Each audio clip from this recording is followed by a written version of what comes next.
En la cena de Navidad, mi hijo deslizó el boleto sobre la mesa. «Papá, te mudas a la casa de ancianos». Su esposa aplaudió. «Por fin».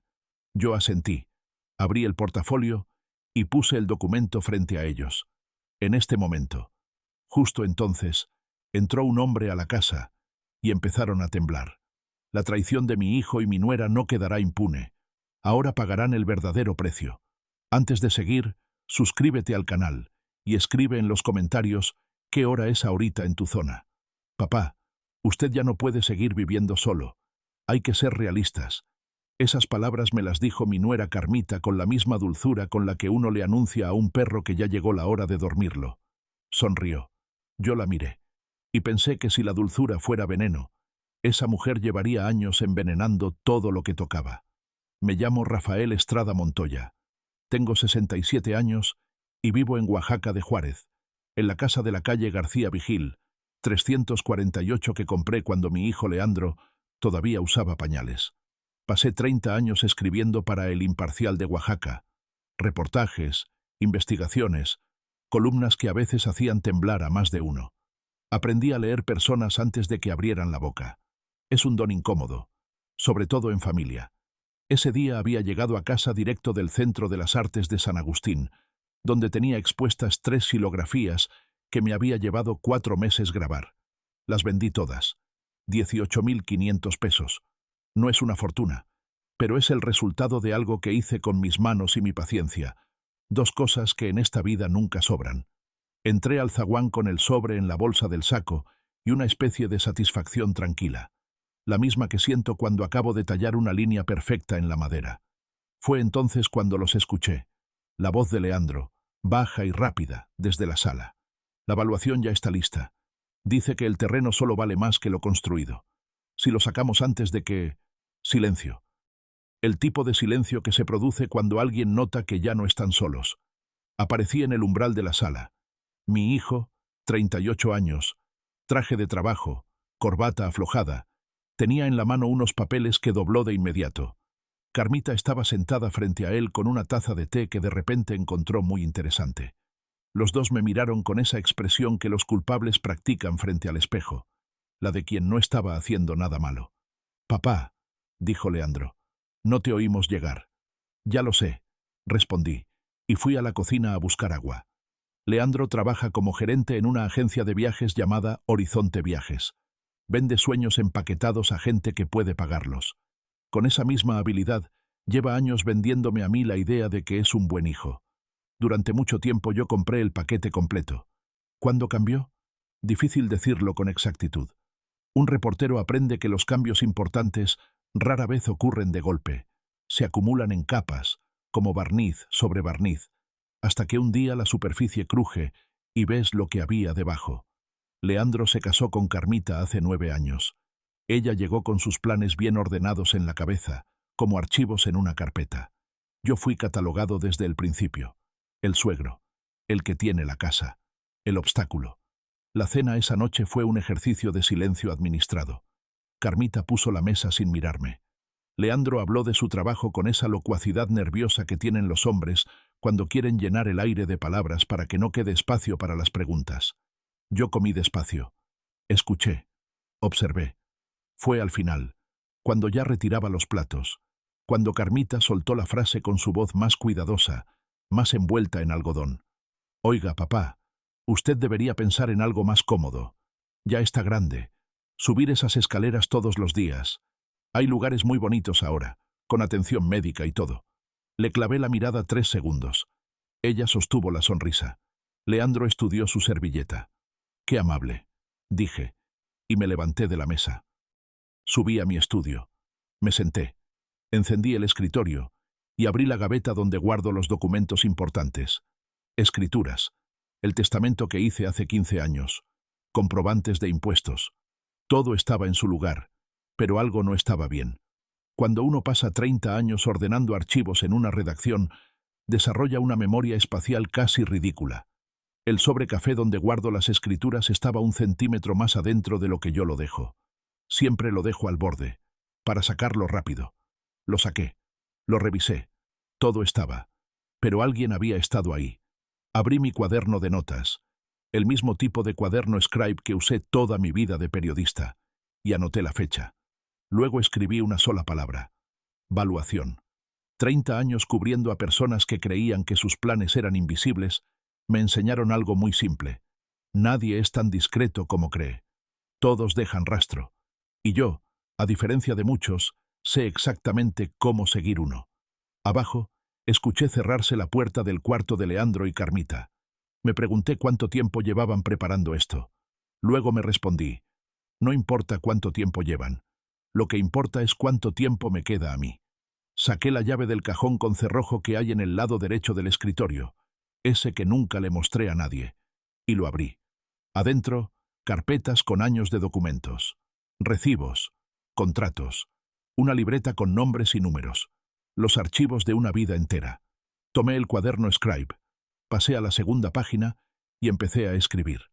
Había olvidado lo bien que me sentía cuando empezaba una investigación. 3 días después de esa cena, caminé hasta la calle Reforma y entré a una oficina de fachada discreta, sin letrero llamativo. Solo una placa de bronce que decía: Arnulfo Pacheco, Servicios de Investigación Privada. Lo conocía a Arnulfo de la manera más mundana posible.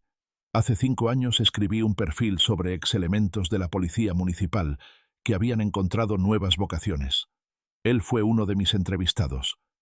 Hombre de pocas palabras, mirada que pesa, y una honestidad que en este oficio es casi una excentricidad. Me había dejado su tarjeta. Yo la guardé. Un periodista nunca tira una tarjeta. Le expliqué lo que necesitaba con la misma economía de palabras que él practicaba. Quiero saber qué han estado haciendo con respecto a mi casa, dije. Todo lo que puedan averiguar. ¿Cuánto tiempo tengo? 2 semanas. 12.000 pesos. De acuerdo. Eso fue todo. No hubo promesas dramáticas ni apretones de mano cinematográficos. Él anotó lo que le dije. Yo firmé un contrato de 2 hojas y salí a la calle con la misma calma con la que uno sale de la papelería después de comprar un cuaderno. Pero por dentro, algo se había asentado. La diferencia entre saber que hay un problema y tener a alguien que te ayuda a documentarlo es enorme. Yo lo sé bien. Mientras Arnulfo trabajaba, yo también trabajé, pero hacia adentro. Hay noches en que la memoria se convierte en una sala de exhibición que uno recorre sin poder apagar las luces. Esa semana tuve varias de esas noches. Recordé cuando Leandro tenía 19 años y quería estudiar administración de empresas en la universidad pública de aquí. Las colegiaturas no eran imposibles, pero los libros, el transporte, la renta cerca del campus, todo sumaba. Yo en ese entonces ganaba lo suficiente, pero no sobraba nada. Vendí un terreno pequeño que me había dejado mi padre en San Pablo Villa de Mitla. 140 metros cuadrados. No era gran cosa, pero era lo que había. Lo vendí en 220.000 pesos de la época, y con eso pagué los 4 años de carrera de mi hijo, más un margen para emergencias. Leandro lo supo. Me abrazó en el andén cuando lo fui a dejar el primer día. Era un abrazo real, de esos que uno no fabrica. Eso fue hace 19 años. Hoy ese mismo hombre dobla papeles cuando me ve llegar. Recordé también la boda. 9 años atrás, cuando Leandro y Carmita se casaron en el salón del Hotel Victoria, él me pidió ayuda para los gastos porque, entre los dos, no alcanzaban para lo que Carmita quería. Yo no pregunté demasiado. Saqué 340.000 pesos de los ahorros que llevaba años acumulando en el periódico. Se los di en efectivo, en un sobre Manila. Le dije que no había prisa para devolvérmelos. Él me dijo que jamás lo olvidaría. Lo que jamás olvidó, al parecer, fue que el dinero existió. Devolverlo es otra historia. Carmita en aquella boda me trató con una cortesía que ahora entiendo perfectamente. La de quien todavía no tiene lo que quiere y no puede darse el lujo de ser descortés. Brindó y dijo que yo era el mejor suegro del mundo. Sonreí. Brindé. Qué poco me costó creerle. A los 15 días, Arnulfo me citó en su oficina. Puso sobre el escritorio 3 hojas impresas y un folder delgado. Su hijo contrató a un valuador independiente hace 6 semanas. Dijo: el informe dice que la propiedad de García Vigil, 348, tiene un valor comercial de 2.850.000 pesos. Hizo una pausa. Su nuera tuvo comunicación con una agente de bienes raíces. Le escribió preguntando: Los tiempos de venta para una propiedad heredada en proceso de regularización. Tengo los pantallazos. No dije nada por unos segundos. Propiedad heredada. Eso era lo que Carmita le había dicho a la agente. Como si yo ya fuera historia. ¿Algo más?, pregunté. Revisaron su cajón del escritorio. La nuera. No sé exactamente qué buscaba, pero la vi salir de su habitación una tarde que usted no estaba. Lo tengo en el reporte. Tomé el folder. Lo abrí. Leí todo con calma. La misma calma con la que leía los expedientes que me pasaban mis fuentes cuando era reportero. La calma es una herramienta. El que se altera, pierde información. Bien, dije. Muchas gracias, Arnulfo. Salí de ahí y caminé hacia el centro histórico. La notaría pública. Número 7 queda sobre Macedonio Alcalá, en un edificio colonial con puertas de madera oscura que pesan lo que deben pesar las puertas donde se firman cosas importantes. La licenciada Dora Castillo me recibió sin hacerme esperar mucho. Mujer de 60 años, gafas de armazón delgado, escritorio perfectamente ordenado. El tipo de persona que no malgasta palabras y que por eso mismo, cuando habla, uno le presta atención completa. Necesito saber cuánto tiempo toma modificar un testamento, le dije. Ella cruzó las manos sobre el escritorio. ¿Quiere modificar el suyo? Quiero rehacerlo completamente. Y también quiero explorar algo más. Un fideicomiso sobre la propiedad principal. Asintió. No preguntó por qué. Eso me gustó.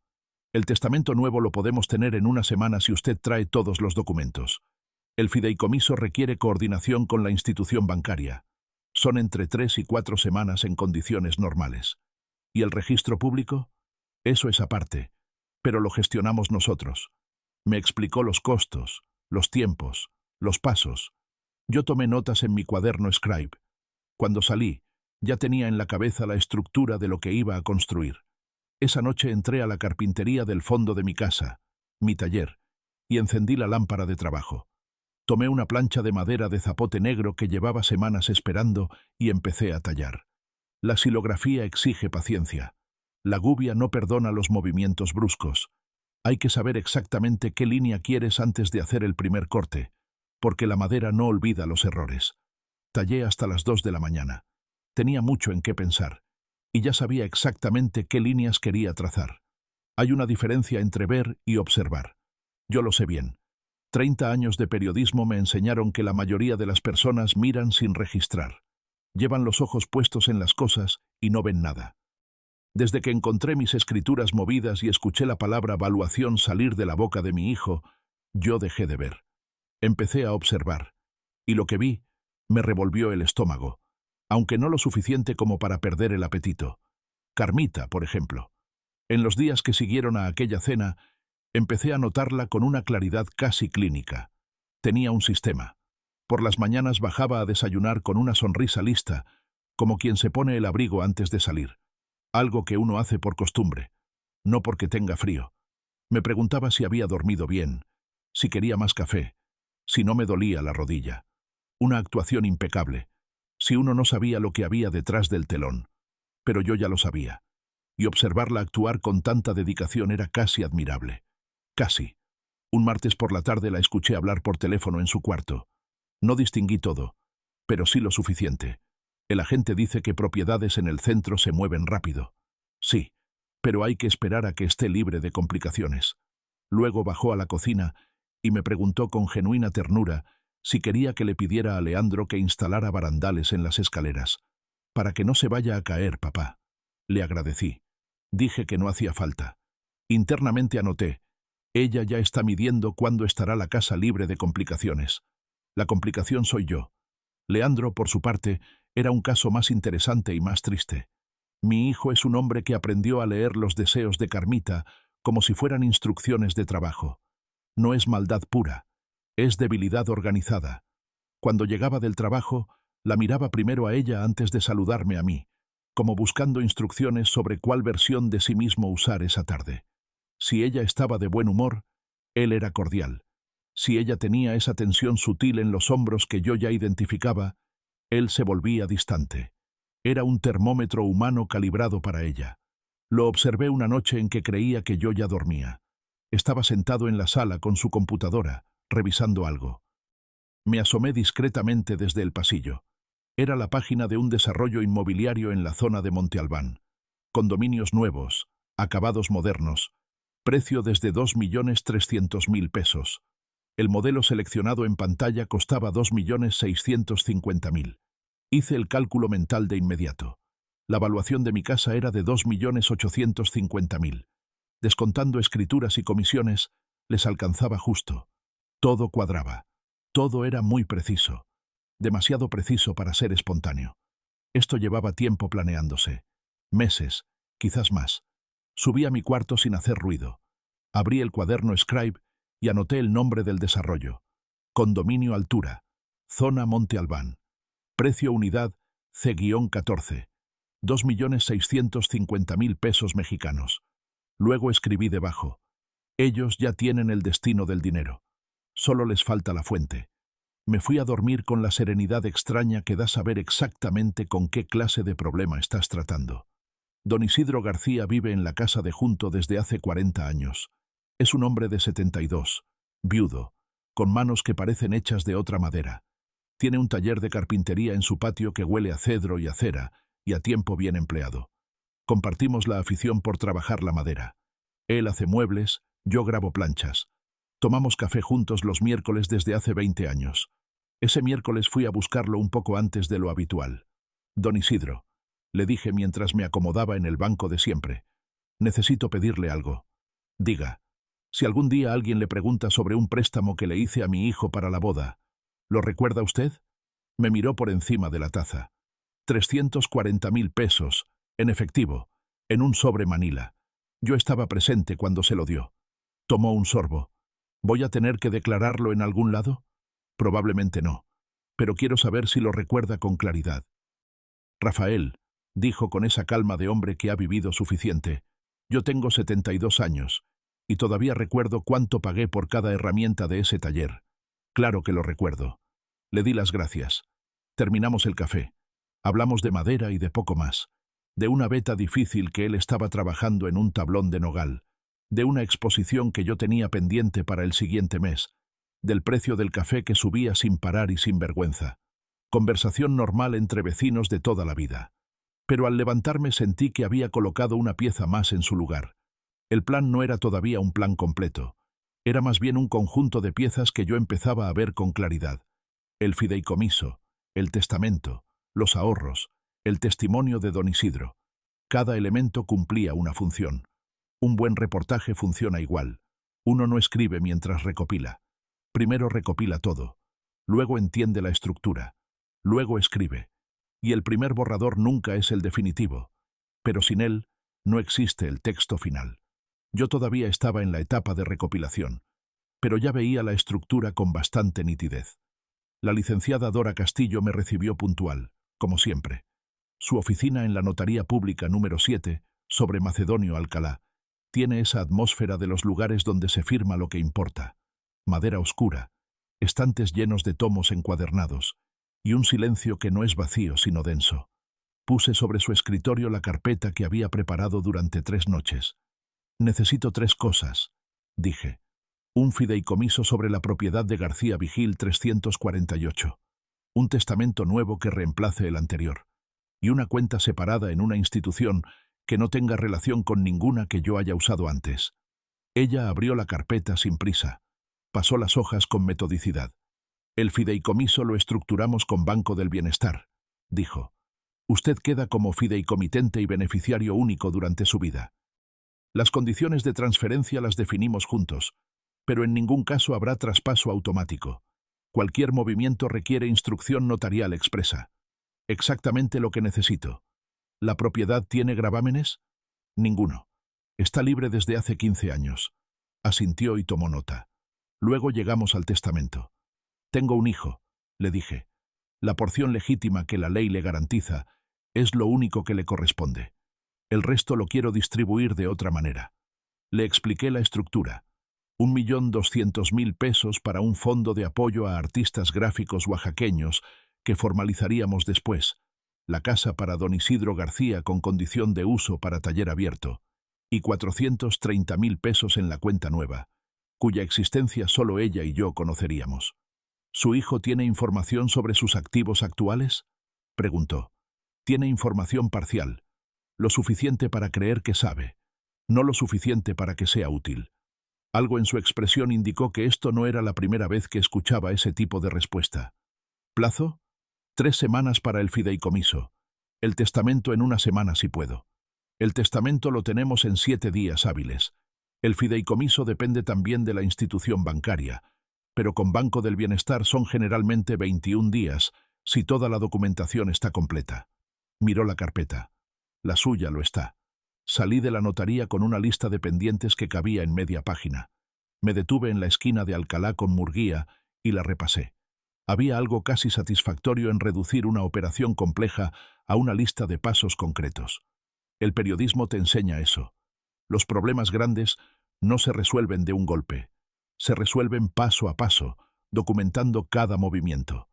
Esa tarde fui al Banco del Bienestar en la sucursal del centro y abrí la cuenta nueva. Saldo inicial, 0 pesos. La tarjeta me la entregaron en 15 minutos. La guardé en el forro interior de la cartera, detrás de una foto vieja de Leandro cuando tenía 8 años. Una que cargaba por costumbre y que ahora miraba con una especie de melancolía sin remordimiento. En los días siguientes, moví los ahorros en 4 transferencias escalonadas de 107.500 pesos cada una, desde 3 cuentas distintas, para no activar alertas innecesarias. 430.000 pesos en total, el equivalente a 30 años de guardar cuando se podía y no gastar cuando no hacía falta. Ahora estaban en un lugar donde nadie los buscaría, porque nadie sabía que existían. Mientras tanto, en casa, Carmita y Leandro seguían con su rutina. Ella publicaba en su página de redes sociales fotografías de la sala recién decorada. Cojines nuevos, una planta que había comprado, luz de tarde entrando por la ventana. Todo muy bonito. Todo comentado por sus seguidoras con corazones y emojis de admiración. Yo lo veía de reojo cuando pasaba por ahí con mi café, y pensaba que era una especie de diario público de una vida que todavía no tenían, pero que ya estaban escenificando. Leandro llegó un jueves con una carpeta del desarrollo inmobiliario. La dejó sobre la mesa del comedor, creo que deliberadamente, y le dijo a Carmita en voz suficientemente alta para que yo escuchara. Ya hablé con el asesor. Dice que en enero el precio puede subir. Ella respondió, pues hay que moverse antes de enero. Nadie me miró. Era como si yo ya no estuviera ahí, o como si ya hubieran decidido que pronto no estaría. Me fui a la carpintería. Saqué una plancha nueva de madera de copal, más blanda que el zapote negro, más rápida de trabajar, y empecé a esbozar el diseño. No tenía imagen clara todavía, solo líneas, contornos, la forma de algo que todavía no era nada, pero que pronto lo sería. Pensé en la estructura del fideicomiso, que en ese momento llevaba 10 días en proceso. Pensé en el testamento nuevo, que la licenciada Castillo me había confirmado 2 días antes que estaba listo para firmar. Pensé en los 430.000 pesos guardados donde debían estar. 3 semanas de trabajo silencioso, y ellos seguían discutiendo precios de condominio en la mesa del comedor. Hay una frase que escribí en mi primer año como reportero, cuando mi editor me enseñó la diferencia entre una nota de relleno y una investigación real. La fuente que no sabe que la investigas es la más valiosa. Leandro y Carmita no sabían que los investigaba. Eran, en ese sentido, fuentes perfectas. Firmé el testamento un viernes por la mañana. Ese mismo día, al mediodía, la licenciada Castillo me confirmó que el fideicomiso entraría al registro público de la propiedad la semana siguiente para su inscripción definitiva. Guardé los documentos en el cajón con cerrojo. Me serví un café. Me senté en la carpintería. Y fue entonces cuando entendí con precisión cómo iba a ocurrir todo. Pasaron 4 días después de la Nochebuena. 4 días en que Leandro y Carmita se movían por la casa como 2 personas que acaban de descubrir que el piso no es tan sólido como creían. Él llegaba del trabajo sin corbata, con esa expresión de quien lleva cargando algo pesado desde temprano. Ella dejó de publicar en sus redes sociales. Lo noté de inmediato, porque antes subía algo cada 2 días sin falta. El silencio digital de Carmita era, en sí mismo, un indicador más elocuente que cualquier conversación. Yo, por mi parte, seguía con mi rutina. Desayunaba, iba a la carpintería, salía a caminar por el centro cuando el frío de enero lo permitía. Nada extraordinario.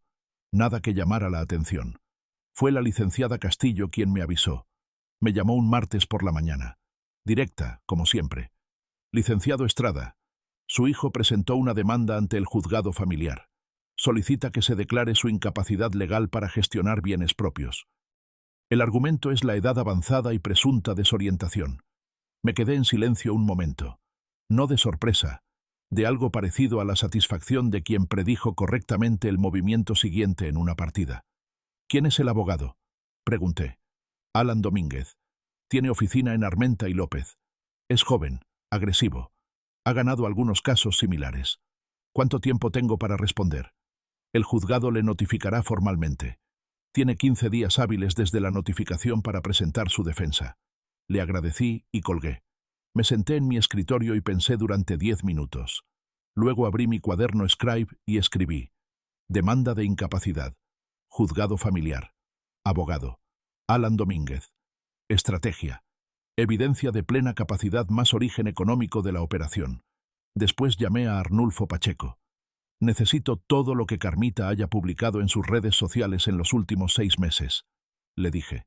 Especialmente cualquier cosa relacionada con planes financieros, propiedades, el condominio de Monte Albán o comentarios sobre mí.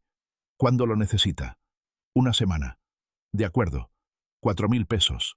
Colgamos.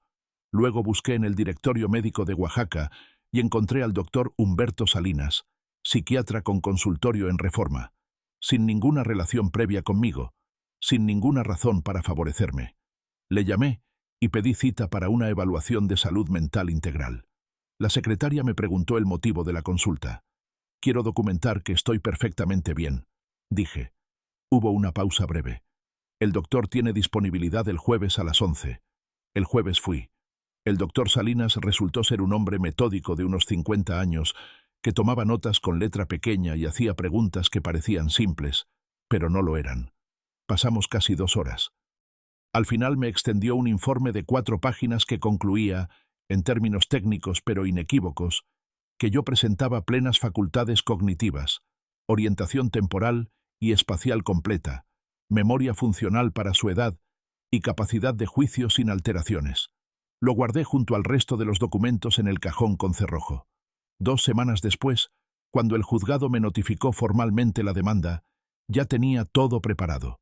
El informe psiquiátrico, un escrito de mi parte explicando el origen legítimo de cada operación, el fideicomiso, el testamento, la cuenta separada, con fechas, montos y referencias documentales, y el paquete que Arnulfo me entregó puntual, capturas de pantalla de la página de Carmita, donde, en 3 publicaciones distintas de los últimos meses, ella mencionaba los planes que tenemos para el futuro y la nueva etapa que viene, con comentarios que dejaban ver claramente que hablaba de mudarse a un lugar nuevo con recursos que todavía no tenían.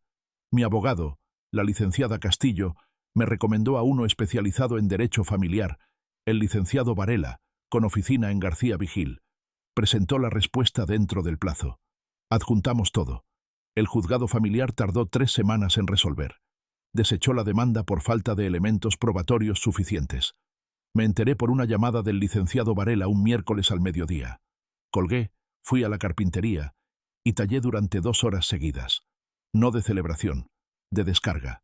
La gubia entrando en la madera de copal con precisión, línea por línea. Había algo muy satisfactorio en eso. Pero Alan Domínguez no se rindió tan fácil. Esa misma semana presentó un nuevo argumento, que el fideicomiso había sido constituido bajo influencia indebida y presión psicológica por parte de personas no identificadas. Era una acusación vaga, sin sustento, del tipo que se lanza cuando uno ya no tiene más munición real, pero todavía quiere que el proceso dure. Lo anoté en el cuaderno. Y mientras lo hacía, recordé algo que me dijo mi editor en el periódico cuando yo era todavía un reportero joven y torpe. Rafael, cuando el otro lado empieza a lanzar acusaciones vagas, significa que ya no tiene hechos. Y cuando no tiene hechos, ya perdió. Solo que todavía no lo sabe. Alan Domínguez estaba lanzando acusaciones vagas. Eso significaba que era hora de abrir otro frente. Uno que ellos no estaban esperando. Saqué las carpetas viejas un domingo por la mañana. Las tenía en una caja de archivo en el fondo del closet del estudio. Una caja beige con etiqueta escrita a mano que decía simplemente Familia 2010 a 2020. Nunca la había tirado porque un periodista nunca tira archivos. Nunca se sabe cuándo una nota vieja se vuelve relevante. Ese domingo se volvió relevante. Pasé 3 horas revisando cada carpeta. Facturas, recibos bancarios, contratos menores, correspondencia en papel de cuando eso todavía existía. Y ahí estaban. Los comprobantes del préstamo para la boda. No un solo documento con firma de Leandro. Porque en ese momento confié en que era mi hijo y no pensé que necesitaría una firma, sino algo mejor. El retiro bancario de 340.000 pesos en efectivo, fechado 9 años atrás. La transferencia previa a ese retiro, donde mis ahorros pasaron a la cuenta de cheques, y 3 mensajes de texto que Leandro me mandó en los días siguientes, que yo había impreso y guardado sin saber muy bien por qué. En uno decía, «Papá, ya recibí lo del sobre. Muchas gracias. Te lo devolvemos en cuanto podamos». En otro, 2 semanas después, Carmita manda decir gracias también. El tercero, 6 meses más tarde. «Oiga, papá, ¿nos puede dar un poco más de tiempo para lo del préstamo? Andamos ajustados». Le di tiempo. Todo el tiempo del mundo. 9 años de tiempo. Llamé a don Isidro esa tarde y le conté lo que había encontrado. «¿Recuerda usted el día que le di el sobre a Leandro?», le pregunté. «Perfectamente. Fue en la cocina de su casa. Usted le dijo que era para el banquete y el departamento del primer año. Él lo tomó sin contarlo. ¿Estaría dispuesto a firmar una declaración ante notario?». «Rafael», dijo con su voz de siempre, «dígame cuándo y a qué hora». Con los mensajes impresos, el comprobante del retiro bancario y la declaración de don Isidro, el licenciado Varela elaboró un pagaré fundamentado en los documentos existentes. No era retroactivo en sentido estricto. Era la formalización de una deuda que siempre había existido, pero que nunca se había instrumentado. El Código Civil del Estado de Oaxaca reconoce este tipo de instrumentos cuando hay evidencia documental del préstamo original. Varela presentó la demanda civil de cobro de deuda ante el Juzgado Civil de Primera Instancia. 340.000 pesos, más intereses ordinarios acumulados a tasa legal durante 9 años. El total rondaba los 490.000 pesos. Cuando Leandro recibió la notificación de la demanda civil, Arnulfo me llamó. Él tenía una forma de enterarse de estas cosas que yo no preguntaba, para decirme que mi hijo había llegado a casa ese día 2 horas antes de lo habitual, y que había habido, según el vecino de enfrente, una discusión bastante audible. No puse cara de satisfacción. Puse cara de quien simplemente está registrando un dato. Pero eso no era todo lo que habían dejado. Arnulfo me entregó un segundo sobre 3 días después. Adentro, los estados de cuenta de mi tarjeta de débito del Banco Azteca, los mismos que yo había solicitado hacía semanas y que tardaron en llegar. 26 meses de movimientos. Arnulfo los había revisado con una paciencia que yo apreciaba porque la reconocía. Era la paciencia de quien sabe que los números no mienten si uno sabe leerlos. El resultado, 104 cargos menores, distribuidos a lo largo de esos 26 meses, en comercios que yo nunca frecuenté. Una tienda de cosméticos en Reforma, una boutique en el centro comercial, servicios de suscripción en línea, un restaurante en Puerto Escondido al que nunca fui en mi vida. El promedio por cargo era de 460 pesos. El total acumulado, 47.800 pesos. No había forma de que fueran mis gastos. Yo no uso tarjeta en comercios que no conozco. Lo hago en efectivo o con transferencia directa, por costumbre de toda la vida. Pero había algo más específico. Varios de esos cargos coincidían con días en que yo, según mis propias notas del cuaderno Scribe, estaba fuera de la ciudad. En Tlacolula, en Etla, en la Ciudad de México una vez, para una entrevista que di sobre xilografía. Alguien más había usado los datos de mi tarjeta, y esa persona vivía en mi casa. Fui al Ministerio Público del Estado un jueves por la mañana. El agente del ministerio era un hombre de unos 40 años, con cara de quien ya lo ha visto todo pero todavía toma notas. Le puse sobre el escritorio el sobre con los estados de cuenta, el análisis de Arnulfo con los cargos marcados, y una declaración escrita de mi parte explicando la situación. ¿Tiene usted idea de quién pudo haber accedido a sus datos?, me preguntó. Tengo una hipótesis muy clara, respondí, pero prefiero que la investigación lo determine. Firmé la denuncia. Me dieron un número de expediente. MP o barra o AX barra 2025 barra 00834. Salí del edificio al mediodía. El sol de enero en Oaxaca pega de lado, tibio y sin compromisos. Caminé hasta un puesto de tlayudas en el mercado Benito Juárez y pedí una con tasajo. Me la comí despacio, sin prisa. Tenía dos frentes abiertos contra ellos: la demanda civil de cobro de deuda y la denuncia penal por uso no autorizado de datos bancarios. Ellos tenían una demanda desechada y un argumento de influencia indebida, que no iba a llegar a ningún lado. El balance era claro, pero lo más interesante estaba por venir. Porque Alan Domínguez, el abogado joven y agresivo que Leandro había contratado, llevaba ya 2 semanas sin presentar ningún movimiento en el expediente del fideicomiso, y el silencio de un abogado agresivo, en mi experiencia, solo significa una cosa: que alguien le dijo algo que lo hizo reconsiderar. Me pregunté qué habría sido. Lo anotaría cuando lo supiera. 3 semanas después de que presenté la denuncia ante el Ministerio Público, el licenciado Varela me llamó con una noticia que no me sorprendió, pero que sí me resultó interesante. Alan Domínguez presentó un escrito de renuncia al mandato, me dijo. Se retiró del caso del fideicomiso, sin explicación formal. ¿Alguna razón extraoficial? Nada que conste en documentos. Pero hay rumores en el gremio de que revisó el expediente completo y decidió que no era una batalla que valiera la pena. Colgué y me quedé un momento pensando en eso. Un abogado joven y agresivo que abandona un caso sin cobrar los honorarios pendientes no lo hace por generosidad. Lo hace cuando alguien le muestra con suficiente claridad que seguir adelante le va a costar más de lo que puede ganar. No supe exactamente qué ocurrió. No lo pregunté. Hay cosas que funcionan mejor cuando uno no las examina demasiado de cerca. Lo que sí puedo decir es que Alan Domínguez había revisado el expediente completo, el informe psiquiátrico, las capturas de redes de Carmita, la demanda civil activa, la denuncia penal en curso y el fideicomiso inscrito en el registro público sin un solo defecto técnico. Un abogado inteligente, cuando ve que el otro lado tiene mejor expediente, desaparece discretamente antes de que el juicio lo deje en evidencia. Es una forma de supervivencia profesional que yo respeto, aunque no lo diga en voz alta. Fue don Isidro quien me avisó que andaba buscándome un desconocido. Un señor de unos 50 años, me dijo el miércoles del café. Dijo que era familiar de Carmita. Preguntó si sabía cómo localizarlo a usted. ¿Le dio nombre? Ernesto, creo. O Ernesto no. Fermín. Algo así. El intermediario. Lo esperé. Llegó 2 días después, un hombre de rostro afable y manos de quien trabaja en oficina. Se presentó como Rodrigo Vargas, tío de Carmita por parte de madre.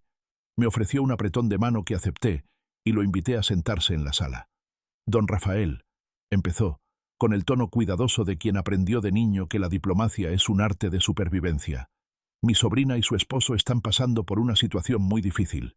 2 demandas al mismo tiempo, la incertidumbre del departamento, los gastos del abogado. Entiéndame, ellos son jóvenes, cometieron errores. ¿No hay manera de llegar a un acuerdo? Lo escuché sin interrumpirlo. Tenía la habilidad, bien entrenada, de escuchar a la gente completamente antes de responder. La mayoría dice cosas importantes en los últimos 30 segundos, cuando ya creen que terminaron de hablar. Rodrigo Vargas dijo, al final casi de pasada: si usted retirara las demandas, ellos estarían dispuestos a dejar el asunto de la casa. Habría paz en la familia. Tomé mi taza de café. La puse en el plato con cuidado. Rodrigo, dije, yo no busco paz. La paz la busca quien no hizo nada. Yo busco justicia, que es distinto. Y en cuanto a la casa, esa conversación terminó en diciembre. Él asintió despacio, con la expresión de quien esperaba esa respuesta, pero tenía instrucciones de intentarlo de todas formas. ¿Les puedo decir algo? Dígales que revisen bien sus opciones, y que consulten a alguien que les dé un consejo honesto, no uno que les diga lo que quieren oír. Se levantó, me dio la mano, y salió. Lo vi irse desde la ventana de la sala. Caminó por García Vigil hacia el norte, despacio, con los hombros un poco caídos.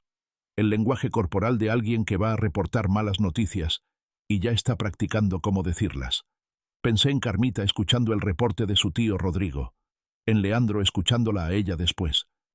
en cómo se repartirían la decepción entre los dos. Era una imagen que no me causaba alegría. Me causaba algo más parecido a la confirmación de un diagnóstico que uno ya conocía, pero necesitaba que alguien más verificara. Fui a la carpintería. Saqué la plancha de copal que llevaba semanas sin tocar, y empecé a tallar con más precisión que nunca. Había algo que Leandro y Carmita todavía no entendían, y que yo llevaba meses sabiendo. La paz que ellos ofrecían era la paz del que gana. La que yo perseguía era otra cosa. Era el orden correcto de las cosas, y ese orden no se negocia con intermediarios sentados en la sala bebiendo el café de uno. Un abogado agresivo que abandona un caso. Un intermediario que ofrece términos que no tienen nada que darme. Carmita sin publicar en redes desde hacía semanas. Su última publicación había sido una foto de una planta en la sala, comentada con frases sobre nuevos comienzos, que en retrospectiva leía más a conjuro que a desahogo. Leandro llegando tarde del trabajo con cara de quien hace cuentas que no cuadran. Todo apuntaba en la misma dirección. Estaban en el límite. Había otro detalle que me dio Arnulfo sin que yo lo pidiera. Me lo mencionó de paso, como quien comparte algo por cortesía profesional. El asesor del condominio de Monte Albán les canceló la opción de reserva la semana pasada. Dijo, vencía el plazo, y no depositaron. Los 250.000 pesos que habían dado como enganche habían muerto con la opción. El condominio C14 que Leandro tenía en pantalla aquella noche, el que yo vi desde el pasillo sin que él lo supiera, ya tenía otro comprador. Llamé al licenciado Varela. ¿Cómo va la demanda civil?, le pregunté. El juzgado ya notificó a su hijo. Tiene 30 días para responder. Si no presenta pago o acuerdo de liquidación, seguimos con embargo precautorio. ¿Qué bienes son embargables? El vehículo que tiene registrado a su nombre. Una cuenta bancaria en Banorte con saldo que habrá que revisar. Y, potencialmente, parte de su salario mensual. Lo escuché con atención. No con satisfacción. Con atención. Hay una diferencia. Bien, dije. Sigamos. 2 semanas más tarde, Leandro me llamó por teléfono. Era la primera vez que me llamaba directamente desde la Nochebuena. Su voz tenía esa textura particular de quien ha ensayado lo que va a decir, pero al momento de decirlo, ya no le sale igual. Papá, dijo, necesito hablar con usted. Ya me habló, respondí. Una pausa. En persona. ¿Puedo ir esta tarde? Puede. Llegó solo. Sin Carmita. Eso ya era un dato. Se sentó frente a mí en la sala con las manos juntas sobre las rodillas. El mismo gesto que hacía de niño cuando sabía que había hecho algo mal y no encontraba cómo empezar. Papá, la situación está muy difícil, dijo. La demanda civil, lo de Carmita con el Ministerio Público. No podemos con todo esto. La hipoteca del departamento son 18.000 pesos al mes. Si me embargan parte del sueldo no alcanza. Lo miré. No dije nada todavía. Usted tiene razón, continuó, con un esfuerzo visible. Nos equivocamos. Los dos. Lo de la cena fue... Buscó la palabra. Estuvo mal. Lo de la evaluación, lo de hablar con el agente sin decirle... Fue un error. ¿Y lo de la tarjeta?, pregunté. Se puso rígido. Algo en su postura cambió. No de sorpresa, sino del tipo de incomodidad que siente quien lleva meses cargando una información que no quería cargar. Eso fue Carmita. Yo no lo supe hasta que... Se detuvo. Empezó de nuevo. Lo supe después. No lo detuve cuando debí. Esa última frase me dijo más de lo que él quería decir. No lo supe, pero no lo detuve. Eso significaba que en algún punto lo supo, lo procesó, y decidió que no era el momento de intervenir. Calculó que el problema era manejable, hasta que dejó de serlo. Le di un momento para que terminara de asentarse en la silla. ¿Qué quiere, Leandro? Quiero saber si hay alguna posibilidad de llegar a un acuerdo. Retirar las demandas. Empezar de nuevo. Levantó la vista. No le pido la casa. Eso ya lo entendí. Solo que esto termine. Tomé mi tiempo. Me levanté, fui a la cocina, me serví un vaso de agua, volví. No para hacerlo esperar con crueldad, sino porque lo que iba a decir necesitaba peso, y el peso no se improvisa. Hay una posibilidad, dije al fin. Una sola. Saqué del cajón de la mesa lateral un sobre manila. Adentro, un documento que la licenciada Castillo había preparado la semana anterior, cuando yo le anticipé que esto podía llegar. Una escritura de reconocimiento ante notario, le expliqué. Tú firmas reconociendo que no tienes ni tendrás reclamación alguna sobre la propiedad de García Vigil 348, ni sobre ningún bien registrado a mi nombre, presente o futuro. Firmas también reconociendo el préstamo original de 340.000 pesos como deuda saldada. Eso significa que la demanda civil queda sin materia. Y yo, de mi parte, retiro la denuncia del Ministerio Público respecto a los cargos de la tarjeta. Leandro leyó el documento despacio. Su mandíbula se tensó en varios puntos del texto.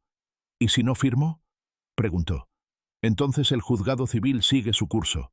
El embargo precautorio se ejecuta dentro de 30 días y la investigación del Ministerio Público continúa por su cuenta.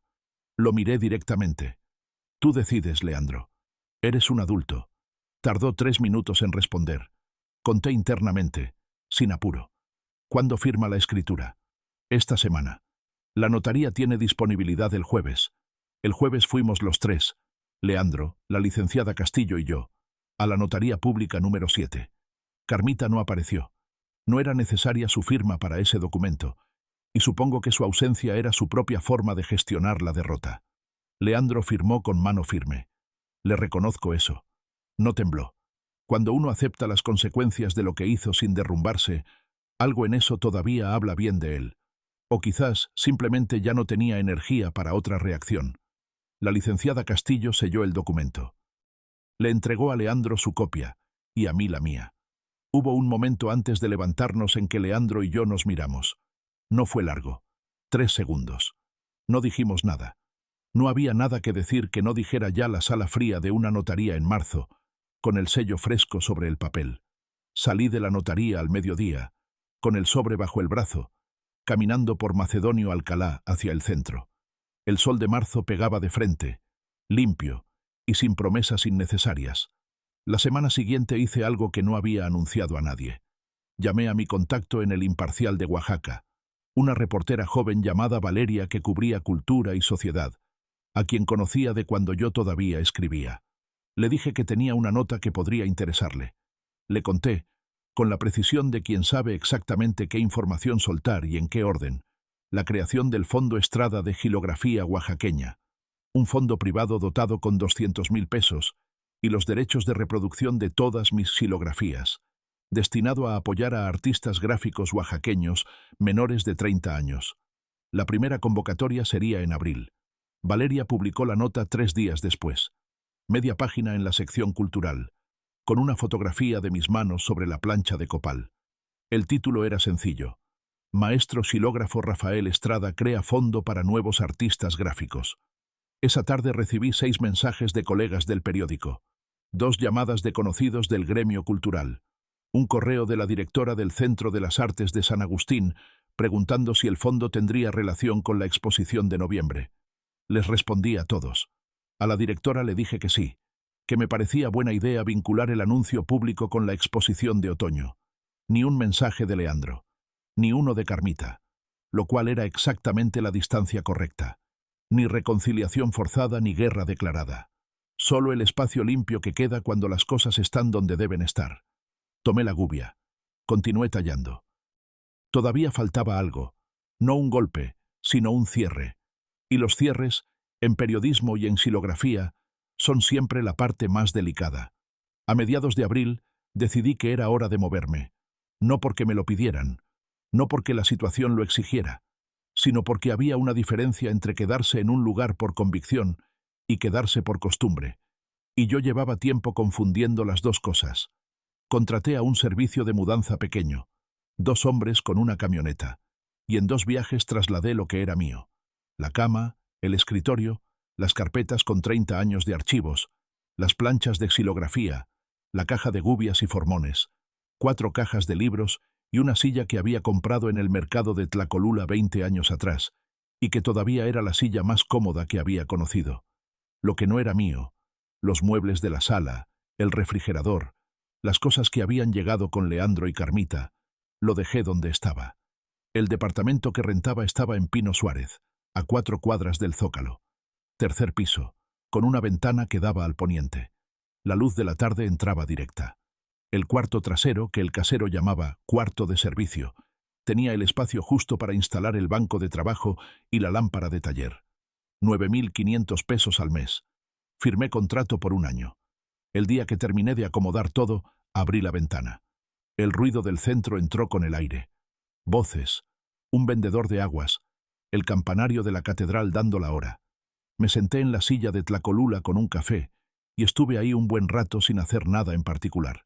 Era la primera tarde en mucho tiempo en que no había nada que resolver, anotar, documentar o anticipar. 2 semanas después fui a ver a don Isidro. Era el miércoles del café, como siempre.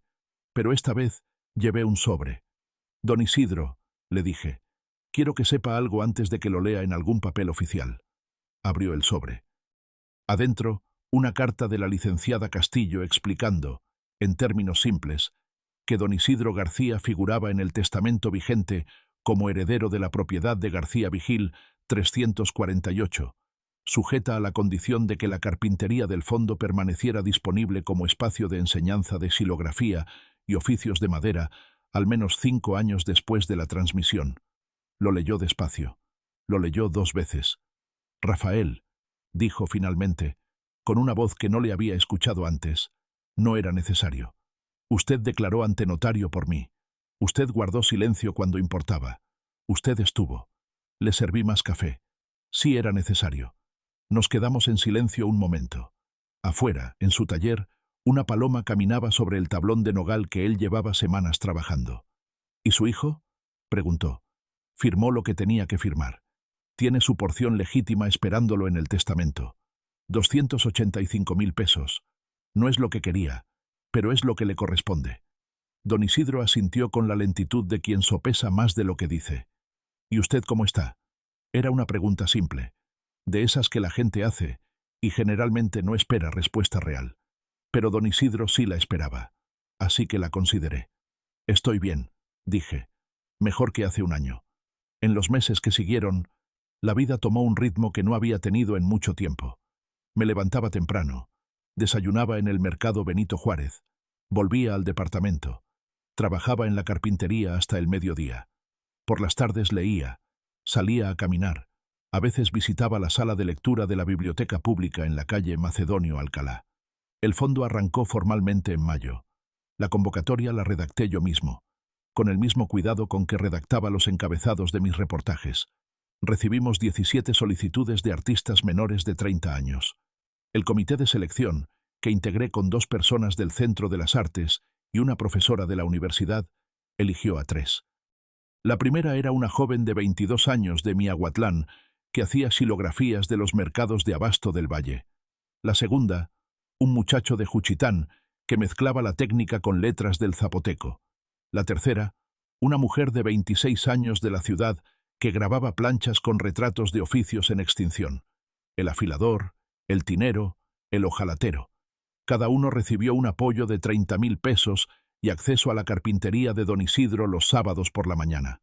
El viejo los recibió con café y sin ceremonias, que es la mejor forma de recibir a alguien. Yo iba de vez en cuando, miraba, hacía algún comentario cuando me lo pedían, tallaba en silencio cuando no.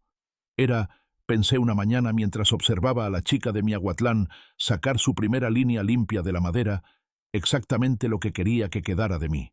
No un edificio, no un apellido en un contrato, una forma de trabajar, una manera de ver.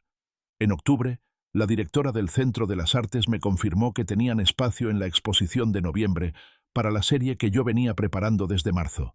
7 piezas. Las titulé en conjunto. Documentos. Pasé las últimas semanas ajustando cada plancha. La xilografía no perdona la prisa.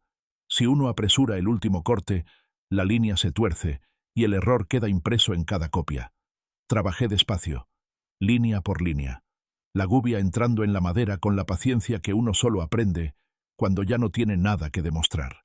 La noche antes de entregar las obras al centro, las puse en fila sobre el banco de trabajo y las miré durante un rato largo. 7 planchas, cada una grabada con la forma estilizada de un documento distinto.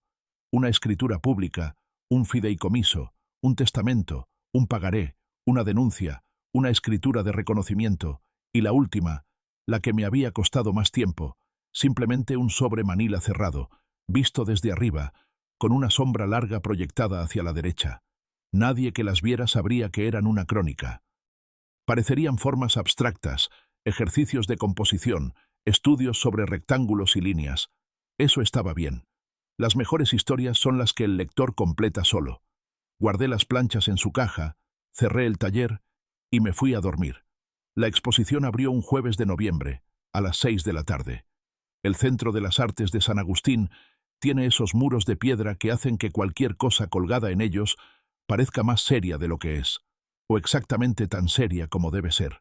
Las 7 piezas de documentos estaban en la sala lateral, bien iluminadas, con fichas técnicas que solo decían el título de cada pieza, el material y el año. Llegué puntual y me quedé cerca de la entrada, con una copa de agua mineral, observando. La gente se detenía frente a las piezas, con esa concentración lenta que tienen las personas cuando algo les parece interesante, pero no entienden del todo por qué. Un hombre de unos 40 años estuvo 3 minutos mirando el sobre Manila. Una mujer joven fotografió el fideicomiso con su teléfono y luego lo fotografió de nuevo desde otro ángulo. Valeria, la reportera de El Imparcial que había publicado la nota del fondo en marzo, se acercó con su libreta. ¿Me da unas palabras para la nota cultural?, preguntó. Diga, ¿de qué tratan las piezas? Lo pensé un momento. De lo que uno deja cuando ya no está, dije. Y de que a veces uno elige qué dejar. Ella lo anotó. Me pareció suficiente. El fondo había apoyado ya a 3 artistas. La carpintería de Don Isidro seguía abierta los sábados. El departamento de Pino Suárez era tranquilo y tenía buena luz. La licenciada Castillo administraba el fideicomiso con la puntualidad que uno espera de alguien a quien le pagan para ser puntual. Los 430.000 pesos de la cuenta separada seguían ahí, intactos, para lo que fuera necesario. En algún lugar de la ciudad, Leandro vendía paquetes turísticos y pagaba 18.000 pesos de hipoteca cada mes. Carmita, según la última vez que alguien mencionó su nombre en mi presencia, había retomado su página de redes sociales, pero con menos publicaciones sobre nuevas etapas y más fotos de comida. Que les fuera bien. En serio. Solo que lejos de lo mío. Salí del centro a las 8. La noche de noviembre en Oaxaca tiene esa temperatura justa que no pide ni abrigo ni excusa para quedarse en la calle. Caminé por Alcalá hacia el norte, sin prisa. Pensé en la primera noche que me senté en el escritorio con el cuaderno Scribe, después de encontrar las escrituras movidas y escuchar la palabra evaluación salir de la boca de mi hijo. Pensé en todo lo que anoté en ese cuaderno a lo largo de 14 meses. Pensé en que el cuaderno ya estaba lleno y que tendría que comprar uno nuevo. Lo haría mañana, en la papelería de siempre. Por ahora, caminé. Si te gustó esta historia, por favor dale like a este video, suscríbete al canal y comparte tus impresiones sobre esta historia en los comentarios. Para escuchar la siguiente historia, haz clic en el recuadro de la izquierda. Gracias por ver.